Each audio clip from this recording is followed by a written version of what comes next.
Well, Dr. Yeager, thank you so much for being with us here today at Everyday Health and joining me in this very important conversation around mental health. And we are going to focus on mental health in communities of color, mental health in athletics, but I just want you to know that it's an honor and it is not lost on me, because I believe both of us know that representation matters, that here we are, a psychiatrist and a psychologist, talking about an issue that I know is getting better. We'll probably get into this regarding stigma in the Black community and other communities of color, but we still have a long ways to go. And I think it is important that you and I are engaged in this conversation. So thank you.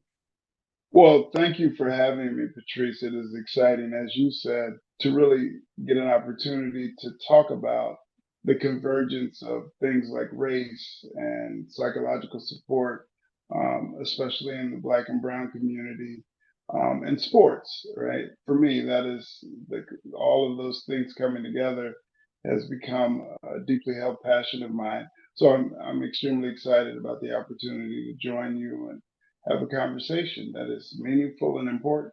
So, Corey, first of all, I'd like to learn a little bit more about you. I planned on being a pediatrician. I wanted to be a doctor since the eighth grade, but I planned on being a pediatrician. So I had a roundabout journey to becoming a psychiatrist. What about you? Did you always want to be a psychologist? Tell us a little bit about your journey. My journey has, Patrice, been a circuitous journey, if you will. I grew up in a small farming community in Kansas. My father, who I was really close with, passed away when I was 15 years of age. Very quickly thereafter, my mom told me, we're not going to be able to afford to send you off to college. So I coupled the anger that I held from losing my father with the sport that I thought I was at least decent at, being 6'3", 300 pounds. I had the size to go along with it, but I don't think I was deeply passionate about it. So I began to use football as an avenue to release this aggression and anger that I had. And lo and behold, a lot of teams began to take view of that, and I had opportunities.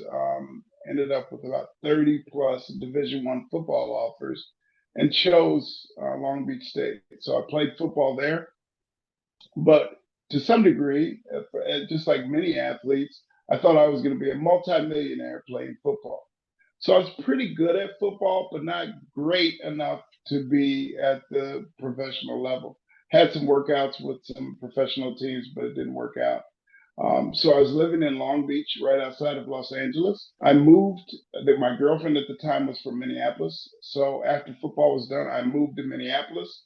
That relationship didn't work out. I met my wife, and she stayed on me because I hadn't graduated from Long Beach State. So she stayed on me. We had our first son, Isaiah, and she kept saying, go back to school. And I said, well, at the time I was working for Ford Motor Company, working on the assembly line, good union paying job that I could have, in my mind, taken care of my family with. But she stayed on me. So I then ended up going back to school and got my degree in psychology from a small university here in Minneapolis. After that, I ended up finding my way into a master's program. I was the first in my family to graduate from college. So didn't really know what a graduate degree entailed, but found a passion and love for psychology and psychotherapy. So got my master's degree in marriage and family therapy as a psychotherapist, and then moved on into one of the top programs for family social science in the country was here at the University of Minnesota. So I endeavored into my PhD journey, and got my PhD at the University of Minnesota. And then as I was coaching, I have five sons, three biological, two adopted, all of them really not by much of a choice, played football. So I coached all of my kids all the way through, and began to utilize all these things that I was learning in the psychological realm as a coach, and started to utilize all those skill sets with that football coaching aspect and developed that on and on. So I'll quickly close with saying, as I began to use this psychological support and coaching, I started to reach out to professional teams in the NFL and the NBA and really flooded their emails. They were tired of getting emails from this Corey Yeager, and got an opportunity with the Toronto Raptors and began to do just a very little level of support work with a few of their players. Well, the head coach was Dwayne Casey at Toronto. He got fired after being coach of the year, got fired from the job in Toronto and took a job at the Detroit Pistons. And as he took that job, he brought me on and I began to do full time work to support players, front office, coaching staff at the Detroit Pistons. And I did that for about 5 years. So now I'm doing a lot of work with the NFL, the fledgling new league, the UFL, that was a merger between the USFL and the XFL, is a kind of a developmental football league. So I'm doing work there. So I'm working with athletes all the time and talking about and supporting them through their life journey as a life coach and a psychotherapist. So that's that circuitous route. I've kind of went a number of ways, got a lot of experience, and then ended up later in life getting that PhD. So that's kind of been my journey, Patrice. It's been a long one, but I wouldn't change it at all. I think it's so important. I've always said that the detours and the setbacks that many of us have are learning opportunities. Although I have to say, and certainly if you're human, you've had a failure, a setback, or a stumble. And I'm going to quote your book. It's okay for me to stumble. It's okay for you to stumble. I love this because sometimes we stumble into magic. So I Yes. think that many people can relate to those circuitous routes that we all have to take and some of the setbacks and along with the successes. And Absolutely. so, yes, your book, How Am I Doing? Love the title. I think it was released in 2022. Tell us about Yeah. this book and what inspired you to write it. You know, the book, to some degree, found me as opposed to me finding the book. As I was working through the doctoral journey, part of me knew at some point I'm going to be a doctor, and maybe I want to write a book. So as I thought about it and really meditated about it, I was going to kind of force my way into writing a book. But I kept hearing this voice say, "Don't worry about writing the book. The book will find you." So I kept hearing this over and over. I didn't know what it meant, but I thought, all right, I'll just keep moving. So I began to just continuously do my work and work my way through the PhD. And as I was at the Pistons, I had an opportunity to do some really important work with Oprah Winfrey and Prince Harry. They came together and they were the co-executive producers for a documentary by the name of The Me You Can't See. And it was really about mental wellness and different people and their journey towards mental wellness. Well, they chose me and began to follow me in my work with the Pistons. So they followed me for almost a year. And then the documentary came out. And probably 6 months after the documentary had come out, I received an email that was from a publisher at HarperCollins. And they reached out and said, "Hey, we think you have a book here. We've seen your piece on that documentary.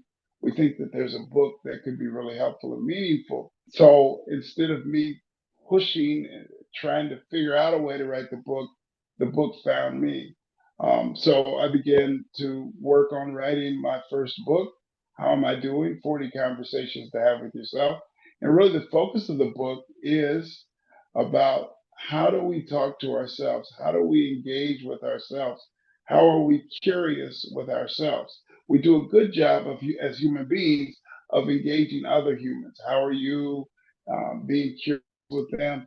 But we don't do that same or conduct that same level of curiosity with ourselves. So the book is really a journey towards saying, let's get to know who we are and let's put ourselves in the pole position in life, the number one position in life, as opposed to being third or fourth or fifth. One of the first questions in the book in these conversations is, Who is the most important person in your life? Well, when you ask that question of people, they usually start to name off all the important people in their lives: my mom, my wife, my husband, all these people. But that means you put all those people in a position before you. And I say to my wife all the time and my kids, before I can be a good therapist, before I can be a good husband or a good father, I have to first be a good Corey to Corey. And that really is the genesis of the book, the reasoning behind the writing of the book. And it's been really helpful to hear the feedback from what people have taken away from the book. And it's about ourselves and how we can be better acquainted with who we are and how we came to be who we are. There are a lot of conversations about self-care. Wanted to get your thoughts on if you think these conversations are helpful in that. And then I want to detour just a little bit and get you to comment on the importance of those of us in the helping professions, especially those of us in the mental health helping professions, and the important thing, because I think sometimes we are very busy and very focused, as you note, about helping others, and we sometimes don't help ourselves. So talk about these 40 conversations and how it relates to opportunities for self-care. And if you have any thoughts on the particular importance of those of us in the mental health profession. Sure. I think self care has been almost a buzzword that has been thrown around so much, especially, Patrice, in our world, in our work. And I think it's just so deeply important and profoundly important for us to engage with taking care of ourselves. So, in terms of the book, that's really what the focus of the book is, in a circuitous way. How do we take care of us? And before you can take care of anyone in this world, ourselves included, that means we have to get to know ourselves. And I don't think that we do a great job of that. So we think about people in our profession that are those in that in service of others profession. And we think about this idea of being healers. And I think one important thing and distinction that we have to really differentiate is what there's a difference in healing and treatment, right? And I don't think we differentiate that well. Treatment is really important. I'm a metaphorical therapist, so I use a lot of metaphors. And one of the metaphors I use when I talk about treatment versus healing is this: that if I cut my arm wide open today, what am I going to do? My wife's going to take me to the emergency room. I'm going to see a doctor. And what are they going to do? They're going to go about a process of treatment. They're going to clean the wound out. They're going to put an ointment in. They're going to stitch it up. They're going to bandage it all up. All of that is treatment and critically important. But then the body goes about the process of healing. The body then begins to kick in and do all of the work around healing. So differentiating between what treatment is and what healing is really important.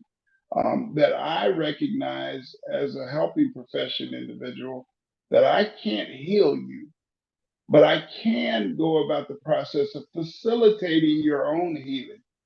And the idea is that all healing must come from within a community, within a religion, within an individual, within a family. That unit will heal itself. But oftentimes they need somebody or something to facilitate and nudge that healing forward. The other thing that I would say too, Patrice, about the work that we do is about this idea of healing, but many times we are what we frame or call wounded healers. So we have been wounded in some way or another. As I said, at the age of 15, I lost my father. So I was wounded from that for quite a while. But as I healed myself throughout that journey, I then began to find ways that I could be supportive of others rooted in my own wounds, right? I had these wounds. I figured out a way in which to move forward.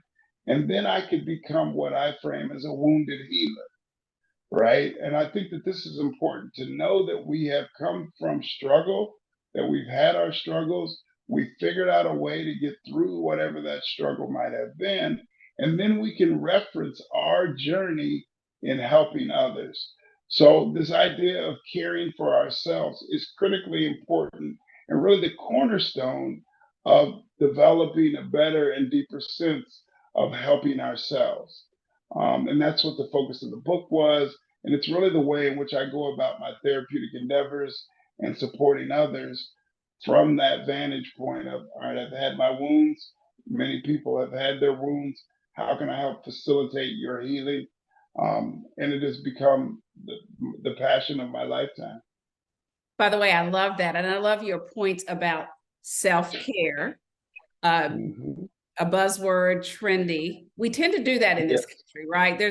Listen, self-care is great and important concept to elevate, but then sometimes, we begin to overuse it. We begin to use it in yes, ways that it's not intended. And again, it becomes trendy and buzzy. yep, And I also like the way you sort of broke down the differences between treatment and healing. And if you look across what I believe are a continuum of needs, and a yes, continuum of services or treatment opportunities and whatever, it's important to include them all because the other yes, tendency, I believe, feel free to disagree, we have in this country is we get to an either or. Is this treatment? yes, Do I need treatment or we typically need it all, and I say it's not either or. In fact, when I'm talking to younger folks, I say if anyone presents an either or ultimatum, run because it's yes, typically both and. So I really appreciate. yes. Yes. Doctor, you say something really important. This distinction, once again, that we in this country oftentimes see it, the dichotomy of either or. And many times that could be fitting, but I think what is much more appropriate is the idea of both and, that we can do more than one thing, that we can be a both and community as opposed to either or, where I'm boxed into it's got to be this or that. Well, there is, as you said, a continuum of opportunity that we all have in front of us, but oftentimes we don't recognize that we have this continuum of opportunity that we can tap into. So, this idea of both and is the way in which I approach my therapeutic support. And that gives us multiple options from which we can choose, almost a buffet of opportunity, if you will. So let's take a moment and dig deep, get beneath the headlines of sort of mental health in the Black community. Important Mm. topic, a range of opportunity, as we just discussed, to think about this. Tell me a little bit about your thoughts, and I'll just share this because we know, and again, we are not, the Black community is not a monolithic community. That's right. And so That's I right. even as you and I have these conversations, I think both of us know that we can't and we are not painting the entire community with a broad brush. There are individual Right. needs. We appreciate that. But there are some community perceptions, stigma getting better. And I want to chat with you a little later about this. I think some generational issues. And the good news is I believe that, again, in general, the younger generation is more comfortable uh, Yes. talking about these issues, and that's a good thing. But I also remember, and I'm a bit older than you, Corey, but sitting in church one day, and Mm. I was in my residency program, and the pastor. And by the way, let me say this has changed tremendously during COVID. I don't know about you, but I was on a number of webinars. Talking about the intersection of mental health and the faith community. However, 30 years ago, um, I heard in church, well, if you have God in your life, you don't need a psychiatrist. Mm, mm, And so, just it's a young psychiatrist sitting there. Now I got it, and I realized that we were on our journey, and I was going to be a part of that journey to raise a level of awareness. But talk about your work, and I don't know your particular patient population. Has it been mostly the Black community? But even if not, talk about your work in the Black community. yeah, I think that I work primarily in the African American community. I'm a community-based therapist, and anytime that we talk about the athletic realm, especially I say the professional NBA, NFL, predominantly African American. right? That's not new to any of us. So my work in the sports realm oftentimes is with black and brown men. And if I had to pick a population that I feel the most comfortable with and that I think that I do the best work, it is with African American males. Um, and usually that generational time frame of high school, 15, 16 years old, upwards of into the 30s or deep 30s. And we know that adolescence can be framed as a period of time, but oftentimes, especially for these young men that have been coddled, right, as athletes, their adolescence expands itself. They can be in the mid to late 20s and still in the midst of the adolescent developmental process. So I do a lot of work, not just with our players, but also with their relationships with their parents, with their significant others, and kind of that family therapy. I'm a family therapist by craft, by trade. So I focus a lot on that family idea. I also recognize that in sports, a team is another system, a family system. It's a family system oftentimes by choice, not by bloodline. And that's an important idea as well. Is oftentimes we have to realize and recognize that our family by choice can be very important. Right? I'm born into a family, that's extremely important. But I also get to choose a set of people that become family. So that is predominantly the space that I engage with the most. You talked about something I think is really important is that this generational cohort, if you will, that we're working with, that are from that kind of teen through the 20s, is demanding much more readily that we talk about and be more comfortable with therapeutic and psychological support, right? That this generation, much different than I'm 54, I'll be 55 next month. The generation that I grew up with in the church were saying things similar to you that if you have God, you don't have to have this therapist or this psychiatrist, or you can depend on God. And I see truth in some of that. But I also recognize that as a believer, that God made me and put me in here to be a therapist. So how we can still utilize those support mechanisms that the good Lord may have put in our place. But I do believe, Patrice, that this generation that we're working through right now is much more demanding and accepting of therapeutic and psychological engagement. And I think that is beginning to move the needle in terms of stigma. It's not moving quickly, especially when we think about the Black and Brown community. There are so many stigmas. Society has told the Black community what it should be, look, and feel like. And oftentimes that's not a great picture.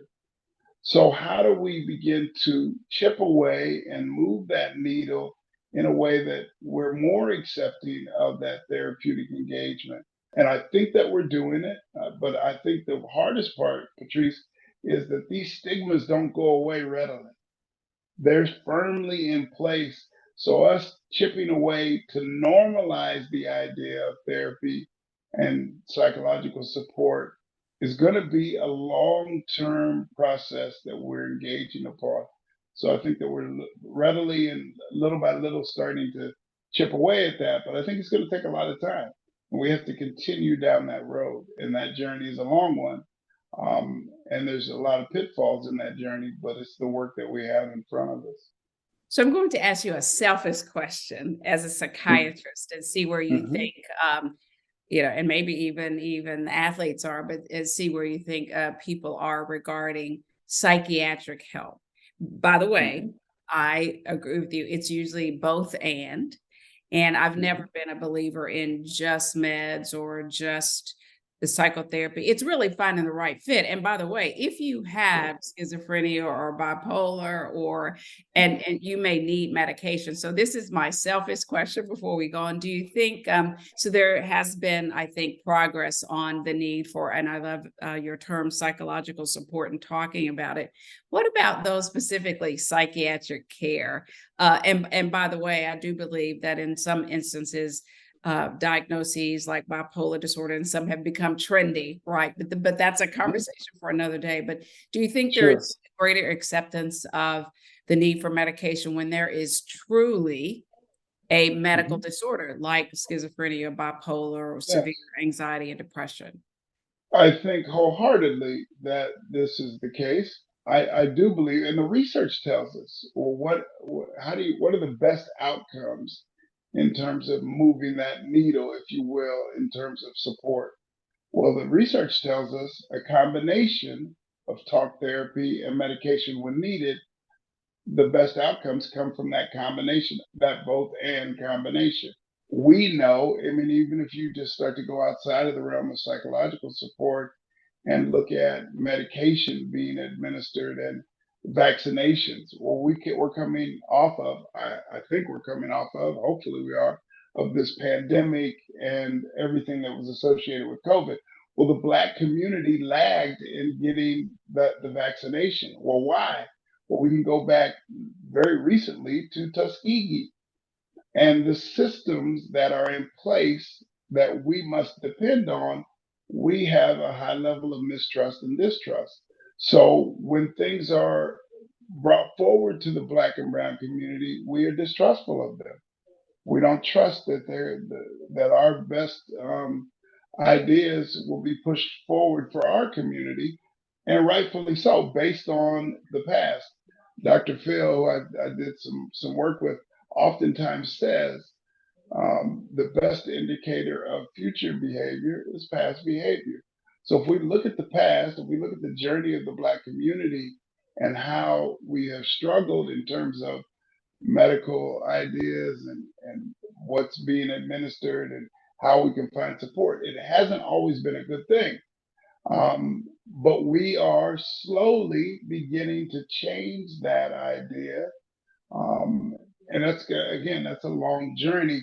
But I'll go back to what the research says is that we couple the psychiatric medication need in the right situation. That doesn't mean always, but if you couple that with having an opportunity to talk to someone, the research also speaks about the ways in which we can relieve pressure around our struggles.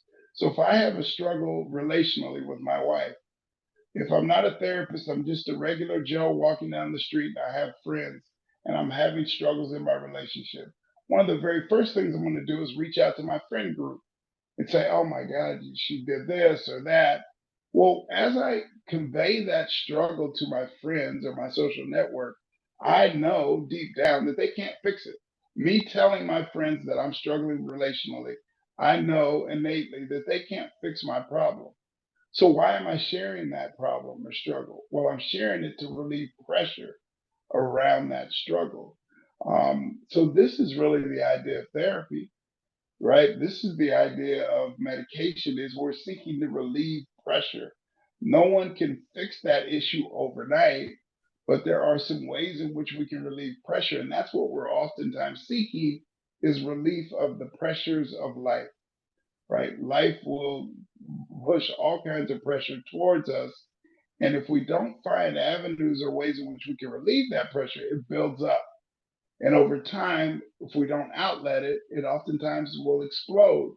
And it can explode in a number of different ways.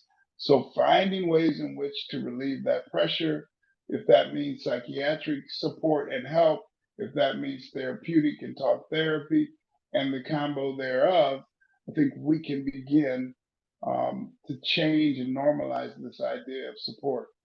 So, speaking of data and research, there's data to show that there are better health outcomes, particularly in the African American community, when there is a match between the patient and the health professional. Yes. But you and I both know that there's not enough of me and you.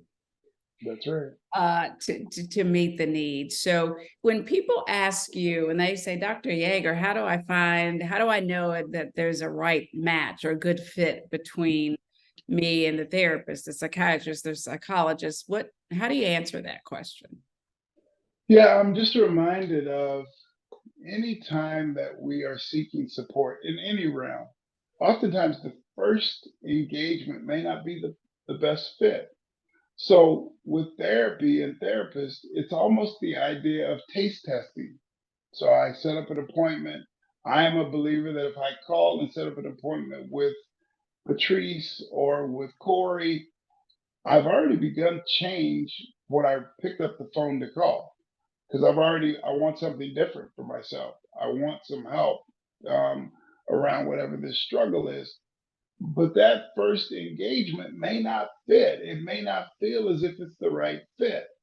And more often than not, especially in the Black and Brown community, you're not going to find a number of people that look like you and I, Patrice.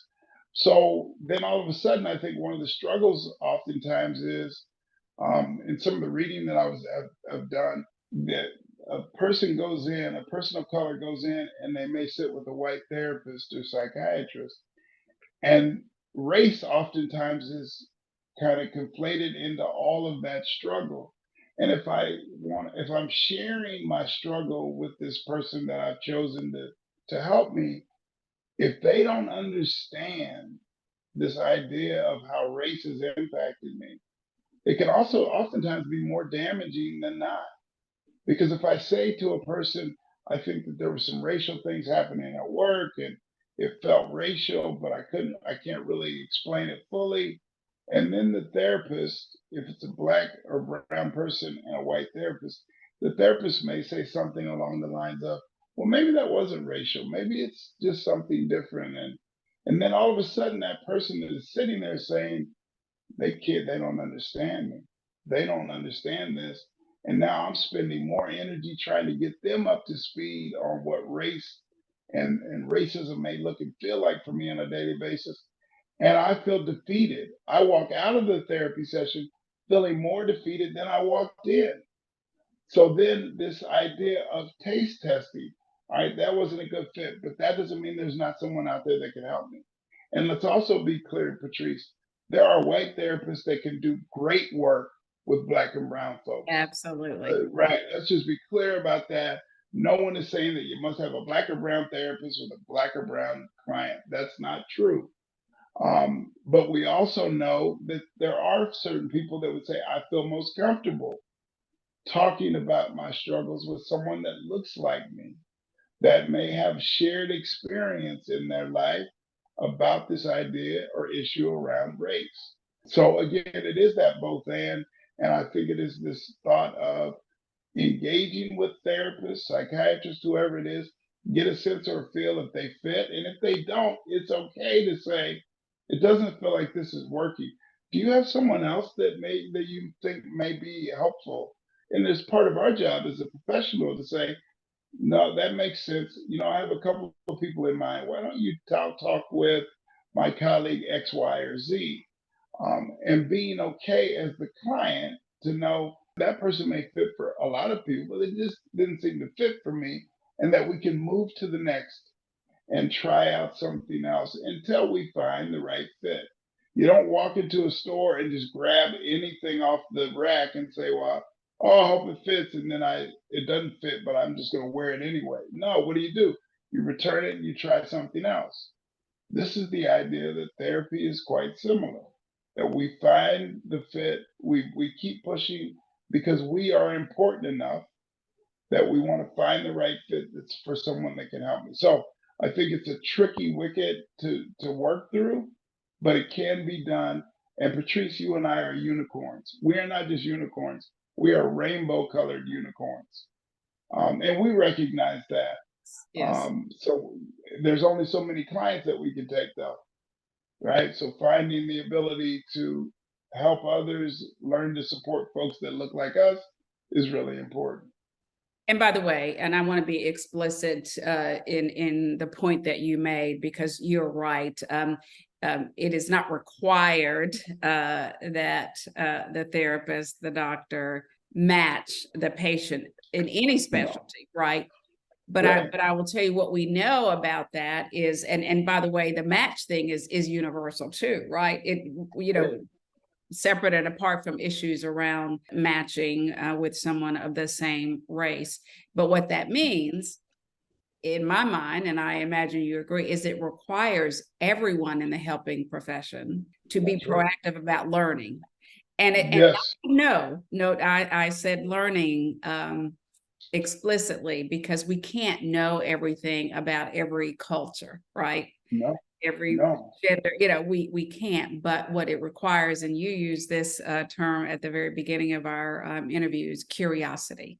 And so I think very important for the person sitting on our side to always be curious, and it's okay to say, you know what, I need to know more about that. I need to learn more about that. Let me do some homework, or let me ask my client, my patient.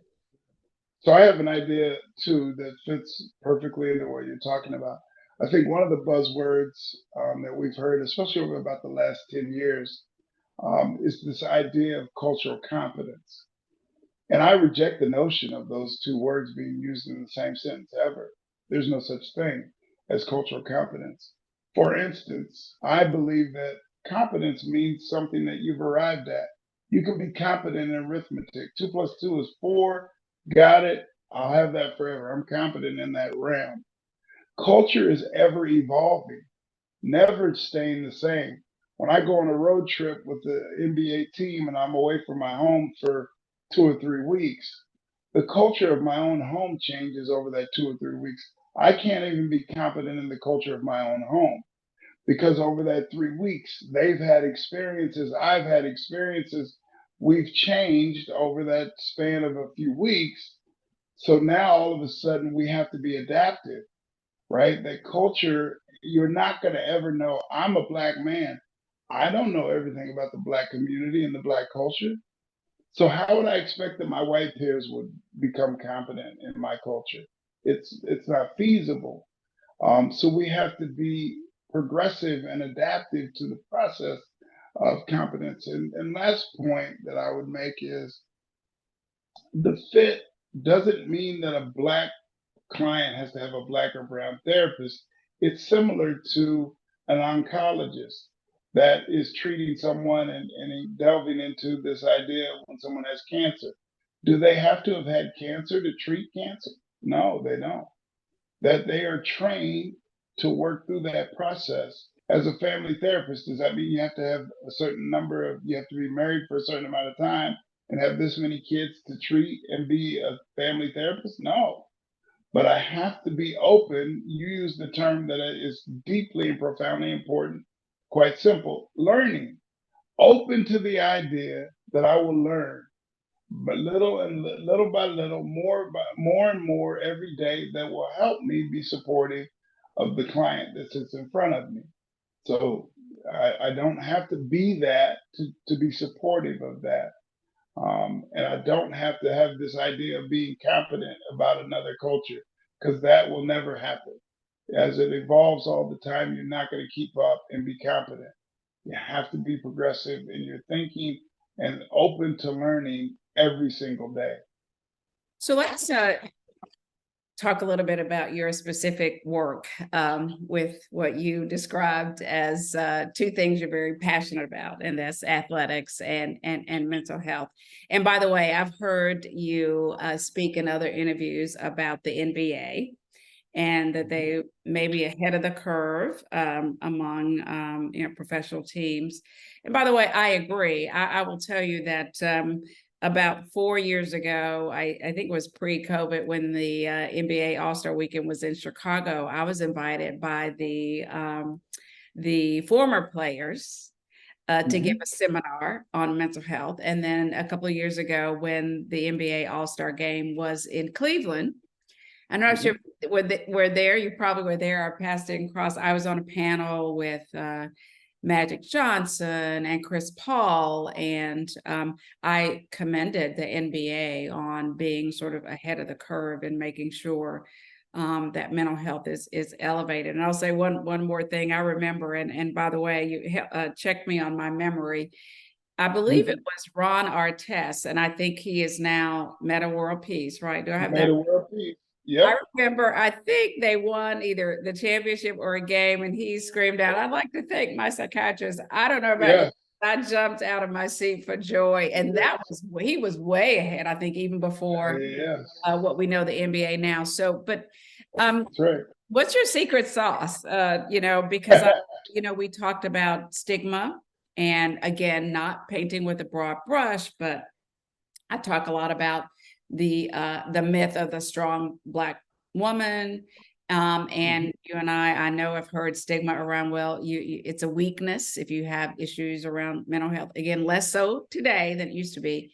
And in our community, the strong Black men and Black men can admit weakness, right? And I would imagine that, again, painting with a broader brush, but that might even be more difficult with players. So I want to hear all about this from you, because you've lived in that world. But how have you worked to get young Black men to open up? Or maybe it's not difficult. Maybe it's easy, and they're willing to do so. I think there is some difficulty there, because what we're asking players to do is be vulnerable. And for a young cat, I had at the Pistons a few years ago, I had Blake Griffin, who's a player that's been in the league, is all-star. And he was making, I think at the time, $37 million a year. Right. So just imagine all of a sudden that's the money that you're making. So to ask those young men to be vulnerable is really a stretch. So when you say the secret sauce, I don't know if it's a secret, but maybe it's a sauce. But what I think that has been most impactful for me in the way in which I support players is, first and foremost, I use the language of the players. So I can sit with the best of them and theorize and talk in that language, but our players don't want to hear that, right? They don't, that's not what they're interested in. They're interested in finding ways to support themselves that will help them off of the court, off of the field, that will make them a better player on the field or on the court. And that's the work that I do. And this comes from trust. And well, how do you build trust? Well, you build trust by being present. So for me in the NBA, I've been one of 31 people that are the support mechanism for the players on the team. But my version of that secret sauce and work was to be around all the time. So I was at every practice. I traveled on every road trip. When we would be on the road for a 10-day road trip and be at different hotels, I would set up in the lobby every evening and just sit, and usually reading a book or writing or doing something in the lobby, so they would always see me. I was always present. And the more you see someone, the more comfortable you can be with them. And then what happened was, unwittingly, unknowingly, I began to do a lot of my therapeutic support right there in the lobby. They would come and go, and they would come and sit down and strike up a conversation. Say, Doc, I've been meaning to talk to you. Here's my struggle. Here's what I've been dealing with. What are your ideas and thoughts around that? And that became the important aspect of the cornerstone of my work, because I was present and they could trust that I would be around. The other thing that is kind of a sticky space is that these players are trying to get the next contract. So if you're on a 2-year deal and you have 4 or 5 more years that you'd like to play, that means that you have to get the next contract. Well, if you're talking to me and sharing with me your struggles, there's a concern that, will Doc take my info and talk to the GM and say, hey, this guy's struggling with this, that, or the other. You may not want to extend him. So I said something to our players that I think was really important in terms of that secret sauce. The very first time I met with a new player, I said to them this, and this is around the idea of confidentiality, that anything that you talk to me about is for you and I. If you hear anyone repeating anything that you and I have discussed, and you know you've talked to no one else about it, then you should go to the head coach and the GM and say, you got to fire him because he's talking about things that I held in confidence. So whatever I discussed with our players was between the player and myself. This is confidentiality. This is trust building. And all of that is rooted by presence, being present all the time, so they can build a relationship. Coach Casey, our head coach in Detroit, when I first started, said, Doc, so how will we measure your success or if things are going well? I said, well, we can think outside of the box on this, coach. I think there's some ways, there's some pre and post way. We can kind of do some work with that. But outside of the box, the best way we'll measure my ability and my success with this team is if I become an uncle to these young men. I happen to be an uncle that has some deep and solid psychological chops. But before I'm a psychologist or a psychotherapist or support, I'm first a man that has been a former athlete. So I know what it is to be at 5 a.m. practices. I know what it is to be coached hard and have a coach scream and yell at you. I understand all those aspects because I was a former athlete. And then on top of that, I've got some understanding of the psychological realm that I can utilize and bring forward to support you. But it won't sound like a psychologist talking to you. It will sound like a friend talking to you because I'm utilizing the language of the players, right? I'm not saying, well, have a seat. Let's talk a little bit. Let's do a genogram and go back through your.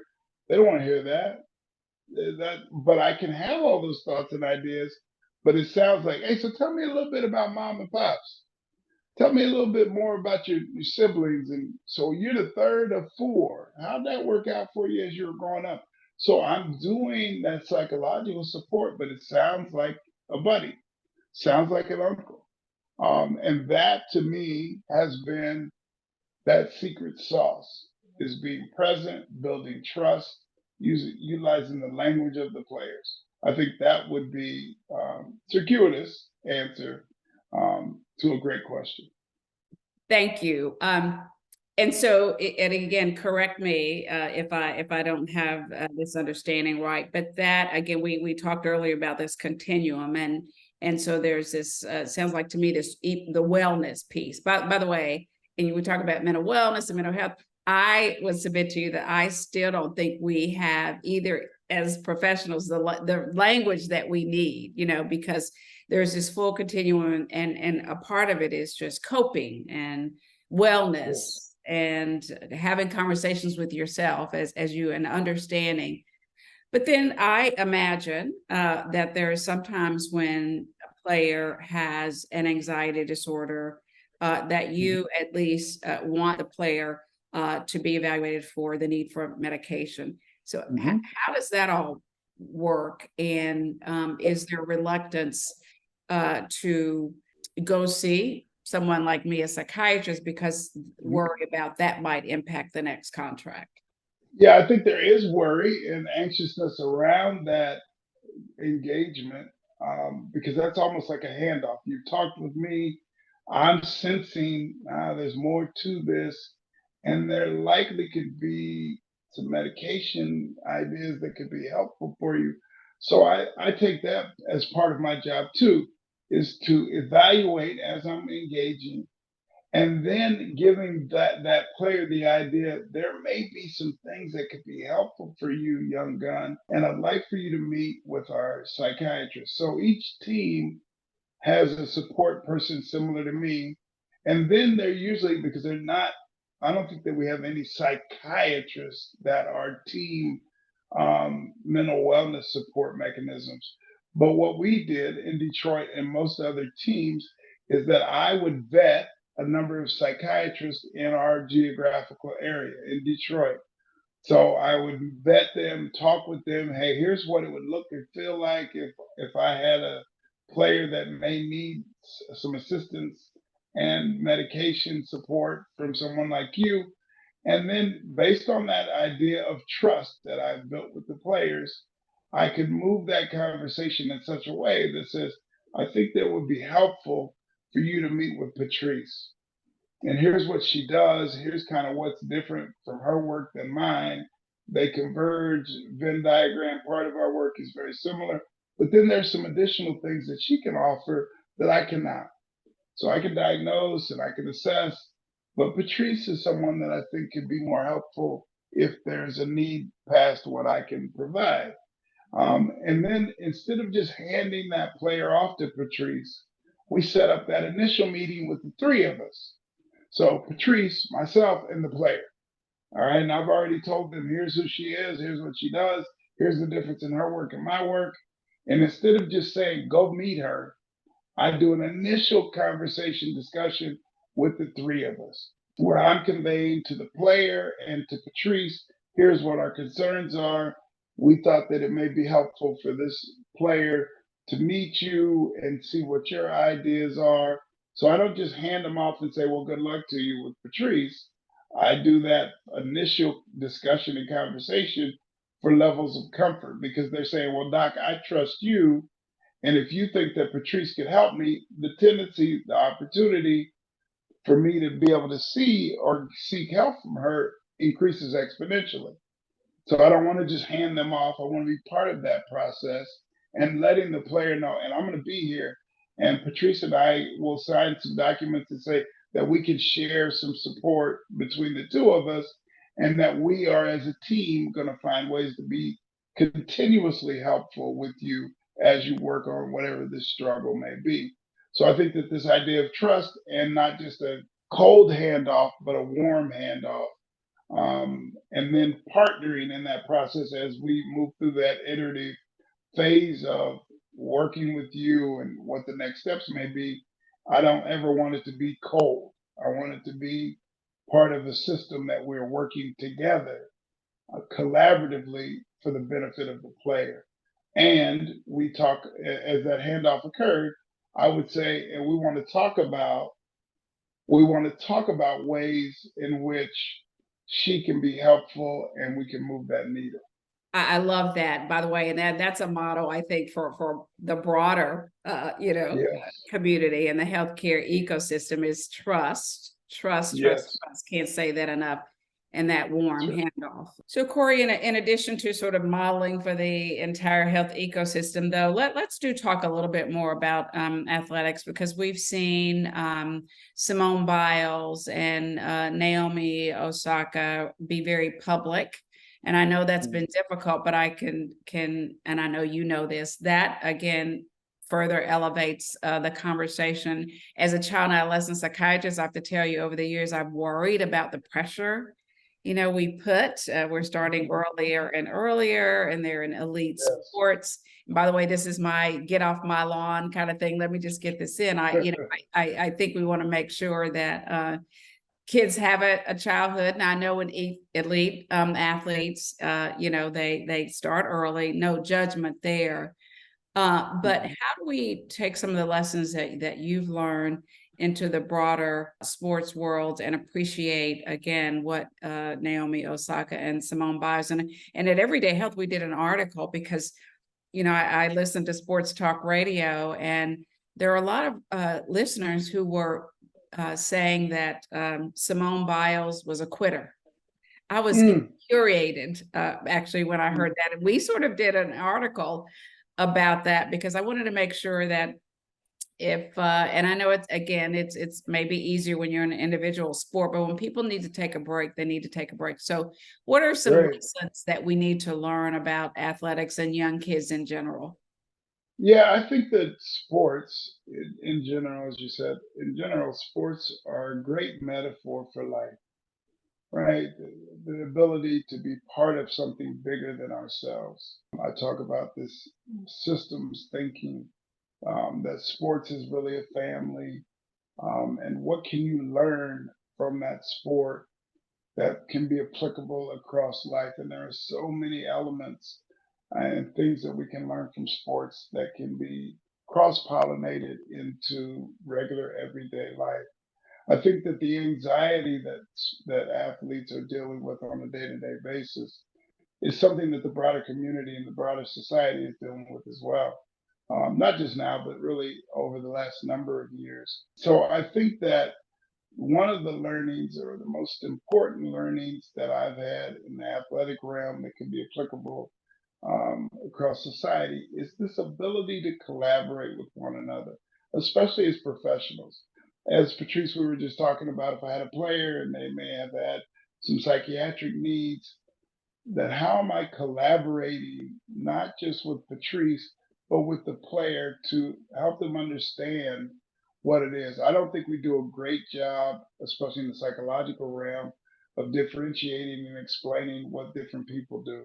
Most people, laymen, don't understand the difference in a therapist, a social worker, a psychologist, and a psychiatrist. They don't really understand it.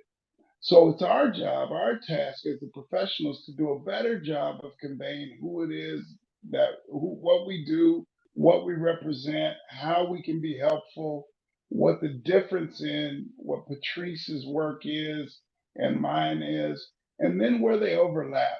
I think we can do a better job of explaining that to people on a day-to-day basis. But going back to the ability for sports to be an important aspect of what we deal with on a day-to-day basis. You talked about Simone Biles and Naomi Osaka.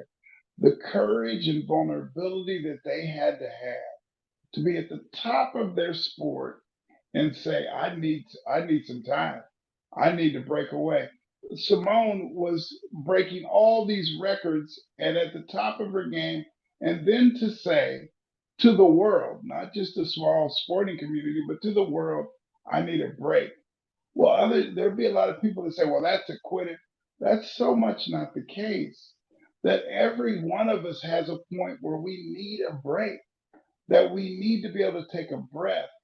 And to some degree, we have to recognize, and I think Simone did a great, and Naomi did a great job of saying, everyone doesn't have to understand my struggle. You don't have to understand it. It is mine. And I love that I have fans and people that love and support my sport and what I do. But my well-being is more important than all of that combined. That I have to be okay with where I am and where I'm headed. And if I feel as if I'm not, that it's okay for me to say I need a break. And there will be people, because we're in the eye of the broader world and community when we're a major athlete. Some part of what comes with the territory is that everyone's going to have a thought or an idea on what you should or should not do.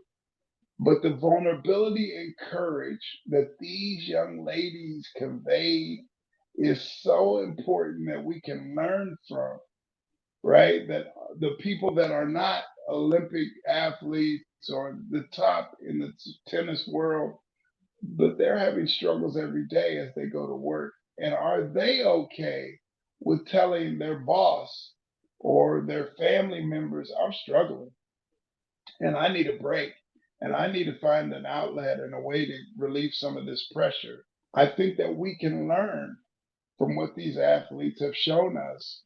And we can utilize that. And I don't think we've done a good job, and we should be leveraging kind of what those young ladies have shown us, that an everyday person has got those same struggles.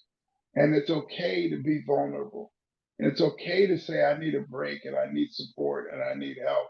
But in this rugged individualistic society that we live in, that has told us it's you got to pull yourself up by your bootstraps and you got to push through, and the research tells us that people don't use their sick time and their mental wellness time because they don't want to be seen as the person that didn't push through.